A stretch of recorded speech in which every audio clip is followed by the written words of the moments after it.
On the line now, our first interview of the afternoon, Queenstown GP, Dr. Val Miller. Hi there, Val. Hi, Leanne. How are you? Thank you so much for coming on the show. I'm sort of well, thank you. That's why I'm calling you, actually. That's good. Yes. That's good. Well, I'm sort of well because I'm getting over, like a lot of people, this terrible flu. And it's funny because I was most disappointed to hear the nurse that I saw the other day describe it as a bad cold, because I've never had a bad cold that's been quite this bad. So the reason I wanted to talk to you today was to discuss this whole business. And is I know it was predicted, but is it worse than ever right now with the way this flu is attacking people, much more so than COVID? Well, that's difficult to say, really, because there's been such a variety of different COVID presentations. And some people have been really, really sick. But certainly the bugs that are going around at the moment seem to be knocking people over quite aggressively in comparison to perhaps other seasons. And, yes, carry on. I was just going to say, I think it's because we've been wrapped up for the last 2 or 3 years with masks and isolation, so people haven't been getting sick. I think while we were isolating and in full COVID prevention mode, we saw very little in the way of colds and flus and tummy bugs because everybody was sanitising and wearing masks. However, and not passing things around. But our immunity has not been built up, so we've escaped. We've had these lovely winters where there's been no sickness, but also at the same time, we've created this monster now, haven't we, with all these lockdowns and things, because we're in a position where we're going to get sick all the time, all through winter. Well, it seems like it's some of the more vulnerable anyway. Well, certainly there would be a case for that, for sure. I think being exposed in a gentle way constantly probably does build up our immunity, and so we are more resilient to the coughs and colds that we come in contact. And if you've not been exposed, your immune system hasn't been challenged, and it's highly possible that people will get knocked down quite heavily this year. There's one particular school in central Otago, Dunstan High. They had 200 off with flu on Friday, and apparently the children are getting it quite bad, which surprises me. Well, I guess it is. It's because they haven't been being exposed and having that gentle build-up that happens normally in society. I've heard of a fair few bugs. There's been a very nasty vomiting and diarrhoea bug that's been going around, and that's definitely swept through the schools and meant that a lot of children have had to come back from boarding school, and it's I can't think of a time in my recent memory where we've been quite as aware of those sorts of bugs ripping through the community. And how you're at the Whakatipu Medical Centre, and you've been in management. You've had a key role in health in Queenstown for many, many years, and a respected doctor. But how do you feel as a GP right now with our current health system? Do you feel that people's needs are being failed on a regular basis? Yeah, I'd have to agree with that statement. I have probably been on record a couple of times as saying that in the 40 years that I've been involved in the health system, I can't remember it being as broken as it is at the moment, which is really sad to see. It's very difficult to see a way out of it that's going to resolve things in a short time. It's just been so chronically underfunded, and nobody looking at a big picture and planning for the future. It is really very sad. Yeah, I was talking to you off air earlier, and I was saying to you that it's very hard to see any sort of optimism in this area at the moment because, and of course, if you try to see a GP, like in my case last week, everyone's too busy and there's not enough staff, and that is there is a crippling shortage of staff, isn't there? How is that going to be remedied? Well, the only way would be, obviously, to try and entice a whole lot of people coming from overseas in the immediate future. But why would somebody come from overseas to be paid so much less than they would receive if they were working, for example, in Australia? I can't comment on the UK. I don't know what people are paid over there. But I know in Australia it's significantly more. So, and Australia offers a lot that New Zealand offers. So that's really going to be people's first port of call.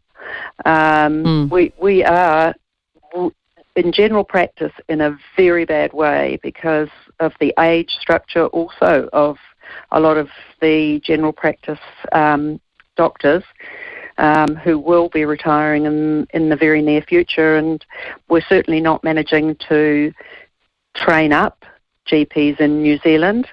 It's not an area that doctors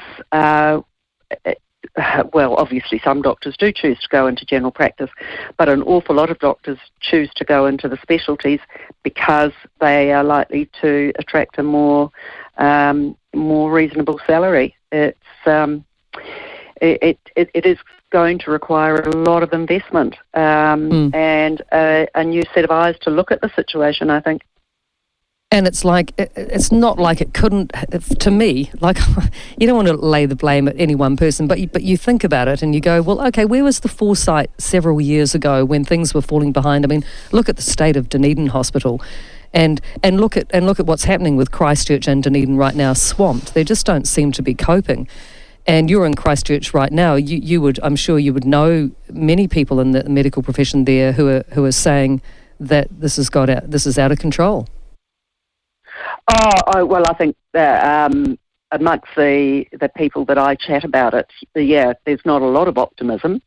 It's we're all shaking our heads and saying, we can't see an easy solution to it, and there's concern as to when people retire as to what on earth is going to happen. It's very difficult for patients to get appointments. Urgent appointments. I'm sure every general practice keeps a few slots open every day for people that desperately need to be seen that day, but often people have to make an appointment, I've heard, 3 or 4 weeks in advance in some of the cities. Really? I don't think Queenstown's that bad, but certainly no one would be able to phone up and get an appointment with a specific doctor on the day. Or within a couple of days, which is the ideal scenario. It's much better in general practice if people have a regular doctor that they see.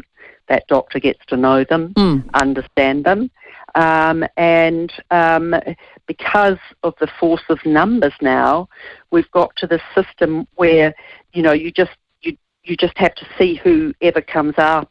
You don't form a rapport. That's not good general practice.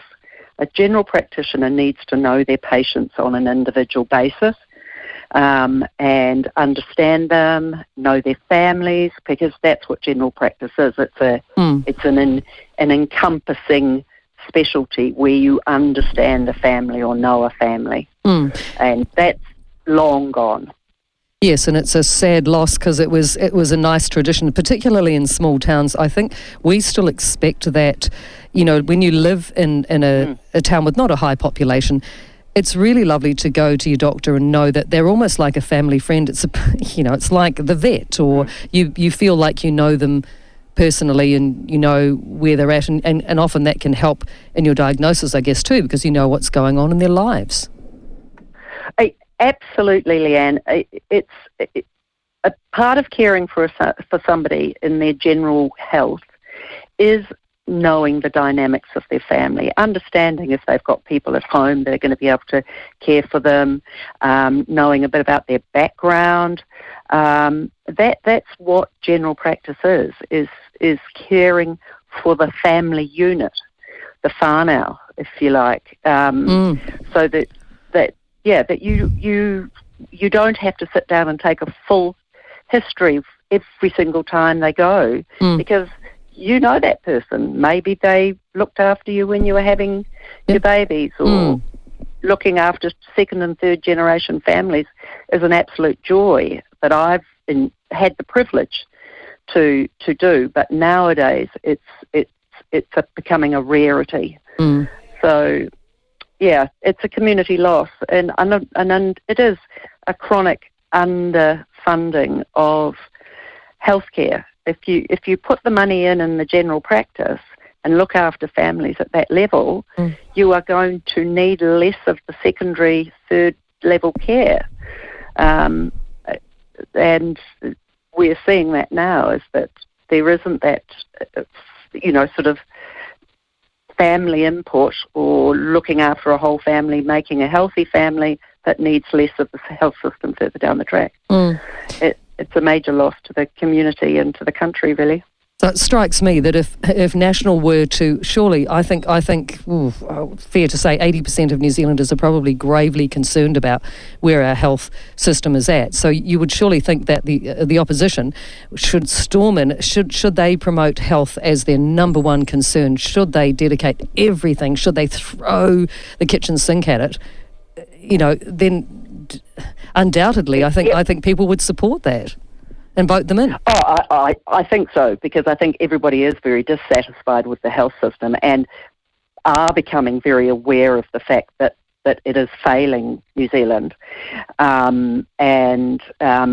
even people that are in a privileged position to be able to afford health insurance.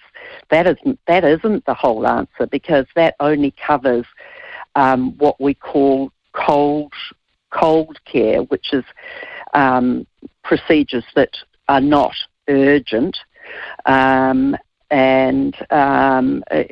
so we all, every one of us, rely on the New Zealand health system to provide us with our acute care, and our accident and emergency, and our very serious surgical procedures that can't be done in the private system. So it affects New Zealanders across the board, and very much, within the community. If you don't have a healthy, robust general practice, you're not going to have healthy children that then are in a good position to go to school. They've got full tummies, they're healthy, and they can learn. The health system is a very, very important part of a community. And when it's failing, there's a domino effect on everything. Absolutely. Yeah, absolutely. And we won't fix this problem without throwing a lot of money at it. We need to be encouraging the right sort of people into healthcare training, which isn't always your super scholars, because they won't necessarily want to go into general practice. We want good middle-of-the-road people with common sense and a care for their community to be attracted in and trained into general practice as a specific skill set.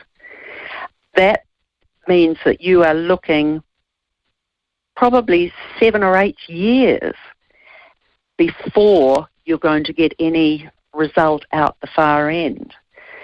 So that's the sort of time delay that we're looking at. So in the interim, do you go and try and entice people from overseas?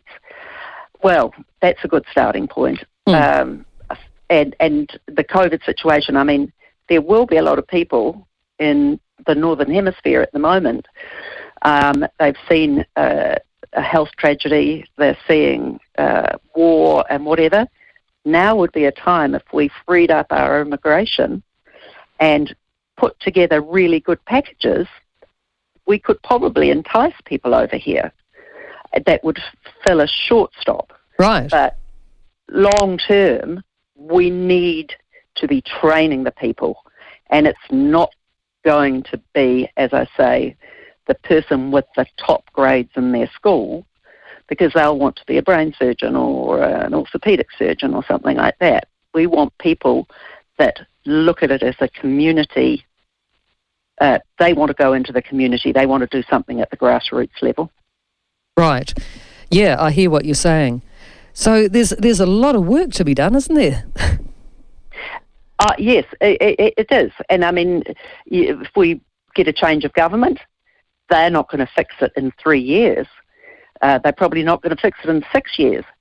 But if they put together the right kind of foundation, we will see an improvement in that time course.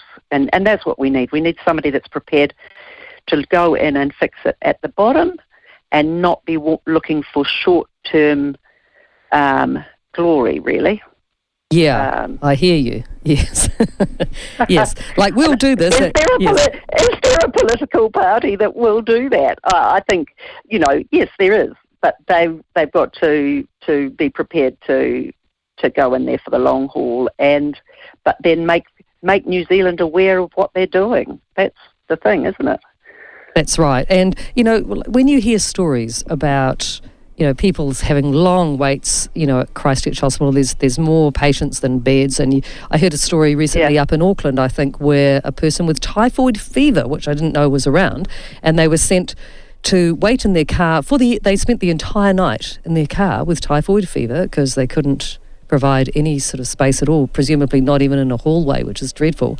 And then they got the person in the following morning. But I just think it sounds horrifying.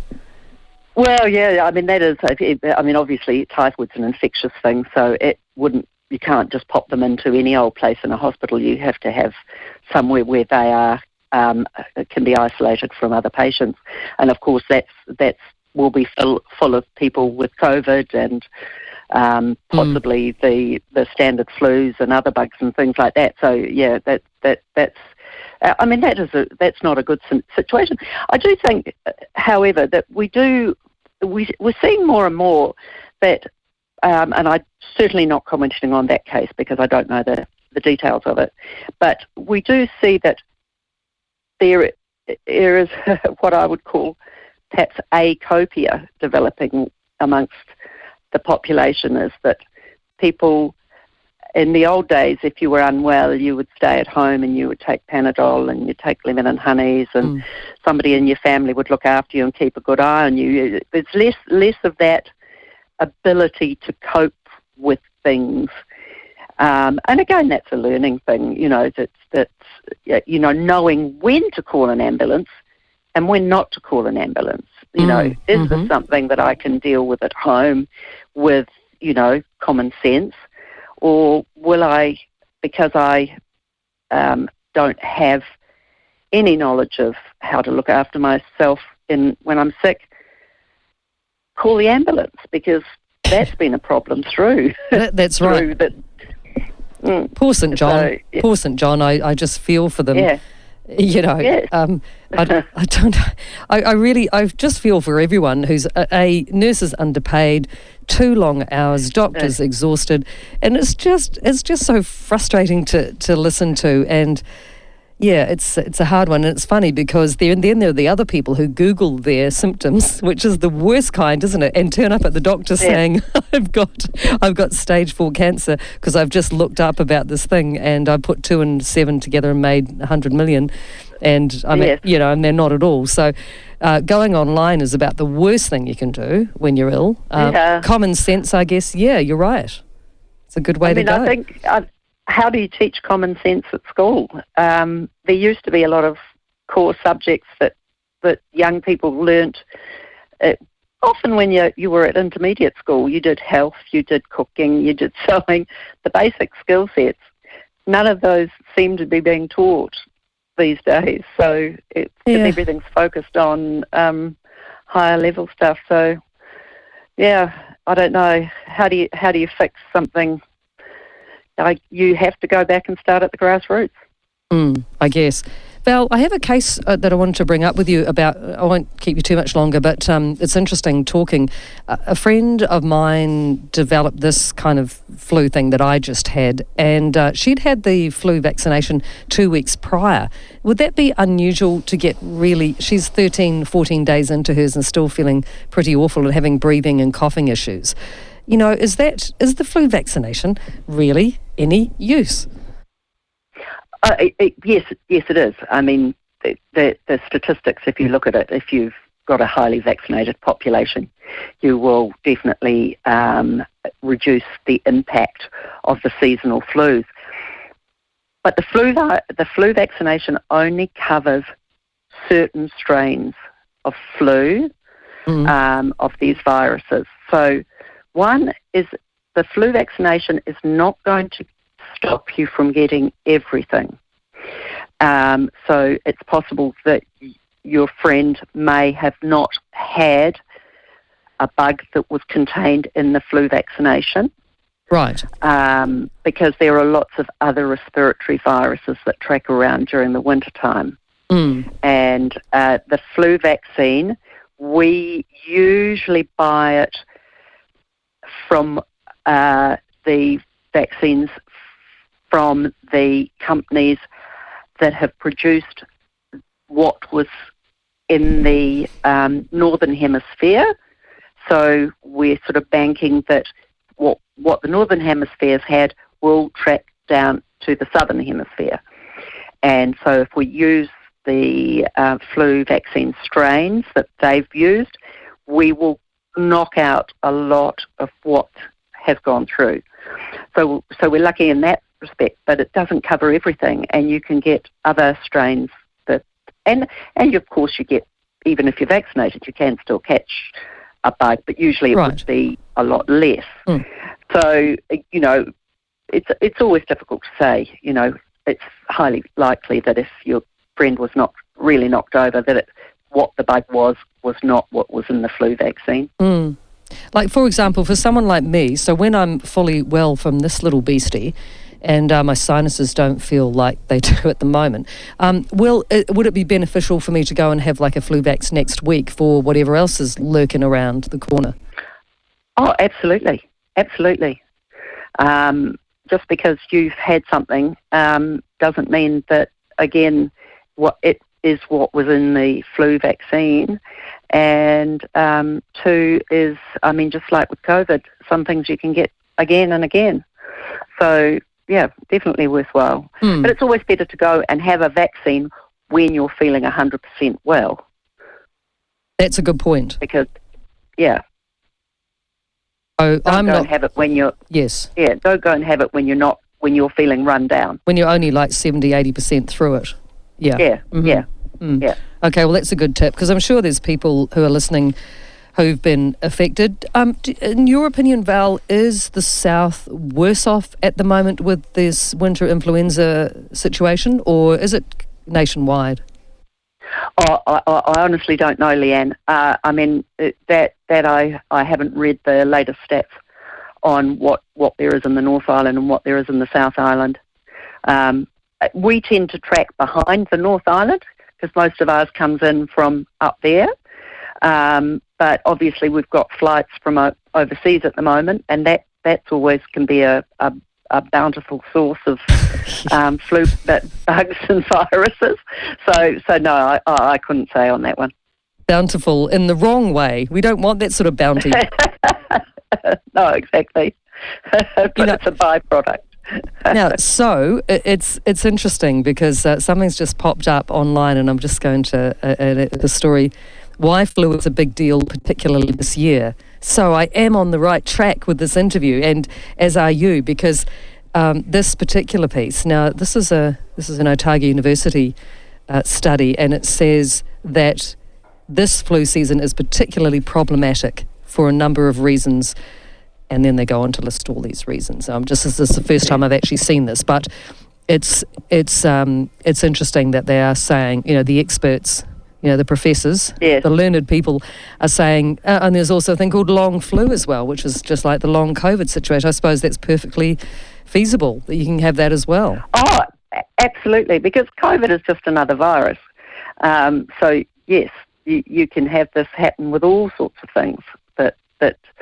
And I do think the state of health that you were in at the time that you come in contact with the virus will dictate to a certain extent is how badly it affects you, and how well you can throw it off. Do you think that the way our country went for the elimination option first of all, and then quickly switched to vaccination until you're pulling your hair out because you were just so bombarded with, and even me who was a vaccine skeptic, just because I wasn't brought up that way, to have vaccinations. I've had all three because I was really worried about the impact of COVID, whereas I probably should have been really worried about the flu. But what my question is, though, perhaps if we'd been a little bit more like the Nordic countries, was it Denmark, places like that, who adopted a more, herd immunity kind of approach, maybe in retrospect that might have been better? Oh, look, we can always be very wise in hindsight. That's the first thing. That's true. Yeah. Was it the right way to go for an elimination? I think that was probably naive to think that it could be completely eliminated. I do think that perhaps New Zealand sometimes would be better to learn from other people's experience rather than try and reinvent the wheel. That's on many things, perhaps. I would look back, but this is obviously in hindsight, and say, I don't know if it was the right decisions that were made. But it's a tricky one, isn't it? Yeah, you're right. It's very difficult to be, to say, would you do the same thing again? I think not. I don't think they would decide to do the same thing again. And there was a lot that was done in with isolation and people being put in isolation when they came in that could have been managed differently. I think that perhaps there were a lot of people making decisions in the health department that perhaps didn't have a good enough understanding of how these things work, and would have been wise to have taken a lot of advice from overseas experts that maybe they didn't do. But look, that's just my opinion, and I haven't myself even probably got enough knowledge to have, sort of make a call on things like that. That's right, and it was new, and I guess we were trying different things. So, to perhaps let the government off the hook a wee bit. Yeah, we're talking with Val Miller from the Whakatipu Medical Centre, just in case you've just tuned in. In fact, we're just about nearing the end of this chat, really, because I'd be interested to hear about people's views. And of course, you can ring up 0800 Debate if you want to discuss the health system, because I think it is a really big issue, and it's pretty messy, and it's very sad to hear. Now, I think, have you heard any updates on the Dunedin Hospital, Val, and the COVID situation there? Oh, I did know that. All I've heard is that it's in the hospital, and so that's that's an inevitable situation. Yes, hard word. Once you've got it in the community, that it will start tracking through the hospital. No, I haven't got any of the more later updates on it, but it's.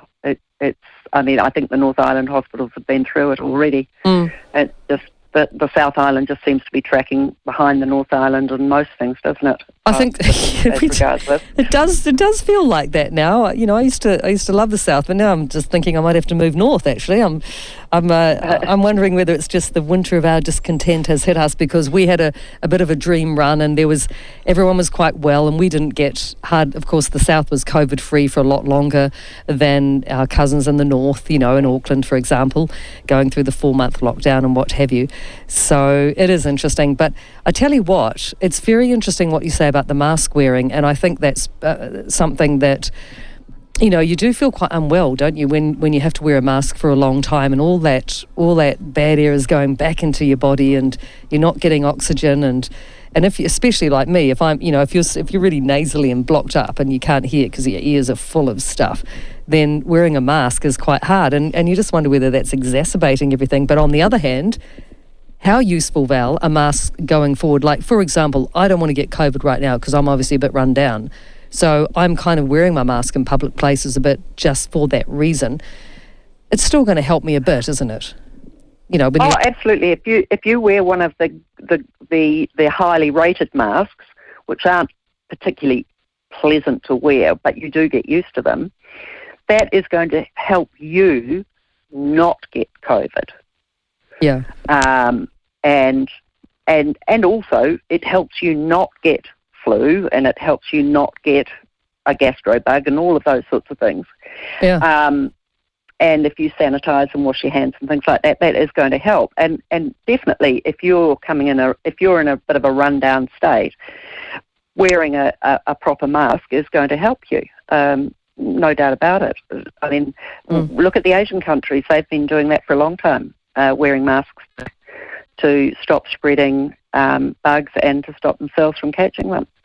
And yet, here's Phil, my partner, who's just been to the States, right, and Sydney, and has not brought anything back that I can tell. Lucky guy, who's running the home? Me.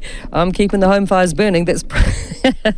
But anyway, aside from that, not jealous at all. But Phil went to the States and to LA, and he went to a Dodgers game one night. He was there for work, but he had some free time, because it can't all be business and no fun. Anyway, went to this game, and he said there were 40,000 people there in this big stadium, and no one was masked. And I don't know, he just said it wasn't talked about. People were just getting on. Obviously, it's still an issue in the States, but is it just like that everywhere else in the world except for our country? It's sounding very much like that, actually, from what I've heard, is that particularly the Northern Hemisphere are just getting on with life. There are, a lot of countries that have got an awful lot of other things going on. So COVID will be the last thing that they're worrying about. Well, like Ukraine. Yeah, exactly. They've got much, much more concerning things going on, and the Finnish countries up through there, they're worried, I'm sure, as well. That's right. So, yes. I don't think COVID's their priority. Yes, well, in America, I'm not sure what percentage of their population has now had COVID, but it must be getting up there. So if you go to a game now, are you going to be any more likely to get COVID than walking down the street? Yeah, well, that's right. I mean, and it's interesting. He can fly around the world and he's fine. He's sitting in an aircraft for, hours. And, Phil's come back healthy, fine, as far as I can tell. I know a lot of people who, there's a certain crew in in this neck of the woods that always hit the Northern Hemisphere. They are the fortunate few who do not have a winter, and it makes me terribly jealous this time of year. But however, wouldn't miss this job for the world. But having said that, and none. It doesn't seem to be. Maybe it's because it's summer, but there doesn't seem to be a huge risk. It almost seems more risky just going to Auckland, for goodness sakes, right now. You're going to get something nasty. Well, that is possible. Difficult to comment on that one, but certainly I have heard of people that have gone overseas and have got COVID. That's for sure, but they're not going to get it any more severely than they would have got it if they'd got it in New Zealand. And if you're vaccinated, people are feeling sick for a few days, but we're not seeing large numbers of people going down, and needing to to be hospitalised or anything. So I think from that point of view, the vaccination program and everything has turned it into something that is manageable at home, which is, often people, if you think about it, when people go overseas, they would always say, oh, you always catch a bug on the aeroplane, because people always seem to imagine that the bugs that are on the plane get circulated through the air conditioning systems on planes, which is actually not the case. But, there are so many stories of people saying, oh, I was sick as a dog for the first week of my holiday because I caught something on the plane. True. Or at the airport or whatever. So, same thing with COVID. You might be sick as a dog for the first week because you caught it when you went overseas. But I don't think now that is an overriding risk that people need to worry about, be thinking about. Oh, that's great. Well, Val, I've really enjoyed talking, and I think I should wrap it up because I'd love to hear the opinions of people in the community about our health system and everything we've discussed. And maybe we can have a chat again in the future. Yes. Well, I'm very happy to give you my humble opinion on anything that's health related, if Topical. I feel as if I've got enough topical, or if I feel as if I've got enough knowledge to be able to make a sensible comment. Well, I tell you what, one thing I'd like to talk to you about, because you've been doing a lot with stem cell research, and I reckon that will be a terrific subject because that helps so many people. So why don't we lock in another chat in the future about your work that you've been doing, because you've been very busy with that. Yes, I would love to have a chat with you about that. Okay, well, let's do that, and I'll see what the good people have to say about our chat and the health system, hopefully get a few calls. And I'll let you get on and get ready to head back home to Queenstown later. So lovely, thanks, Leanne. Thank you so much, Val. That was great. So Dr. Val Miller there from Christchurch, she's Queenstown based, and she has a wealth of knowledge about the health system, and it was great to talk to her, and I hope you enjoyed the chat. If you want